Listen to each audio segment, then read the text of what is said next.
कोविड-19 के बाद एक बार फिर ग्लोबल अनएम्प्लॉयमेंट क्राइसिस बढ़ते जा रहे हैं, लेकिन इस बार वजह कुछ और है। इंटरनेशनल लेबर ऑर्गेनाइजेशन की 2023 में रिलीज की गई रिपोर्ट के मुताबिक ग्लोबल अनएम्प्लॉयमेंट बढ़ती जा रही है, लेकिन इस बार वजह सिर्फ ये नहीं कि ग्लोबल मार्केट्स में जॉब की कमी है, बल्कि इस बार सबसे बड़ी वजह है सोसाइटीज़ और कंट्रीज़ के दरमियान बढ़ती हुई इनइक्वालिटी। लेकिन इस सब का पाकिस्तान की अनएम्प्लॉयमेंट क्राइसिस से क्या ताल्लुक है? अनएम्प्लॉयमेंट का मतलब है कि वो लोग जो स्किल्ड हैं, कोई जॉब करने के काबिल हैं और वो एक्टिवली जॉब्स को सर्च भी कर रहे हैं, लेकिन उन्हें कोई जॉब मिल नहीं रही, तो ऐसी स्टेट को अनएम्प्लॉयमेंट कहा जाता है। अब ग्लोबली अनएम्प्लॉयमेंट दोबारा इसलिए बढ़ती जा रही है क्योंकि हमारी आज की दुनिया में इनइक्वालिटी बहुत ज़्यादा बढ़ चुकी है,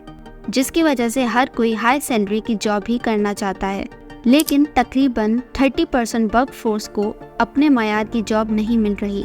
यानी वो जॉब जो वो करना चाहते हैं। इसीलिए ज़्यादातर लोग अपनी जॉब्स को छोड़ रहे हैं क्योंकि उन्हें वो जॉब करने में कोई प्रोडक्टिविटी फील नहीं होती, और इनके इस तरह जॉब छोड़ने की वजह से ग्लोबली अनएम्प्लॉयमेंट बढ़ती जा रही है।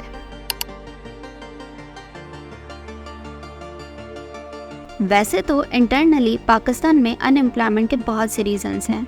जैसे कि political instability, economic crisis, lack of education, unskilled work force, लेकिन इनका एक और फैक्टर ग्लोबल अनएम्प्लॉयमेंट क्राइसिस भी है। क्योंकि हम ग्लोबलाइज वर्ल्ड में रहते हैं, इसीलिए हर मेजर और माइनर रीजनल या इंटरनेशनल चेंज हमारे मुल्क को भी अफेक्ट करता है। जब ग्लोबली इन्फ्लेशन बढ़ती है तो बाहर की इंडस्ट्रीज अपने प्रोडक्शन को कम कर देती हैं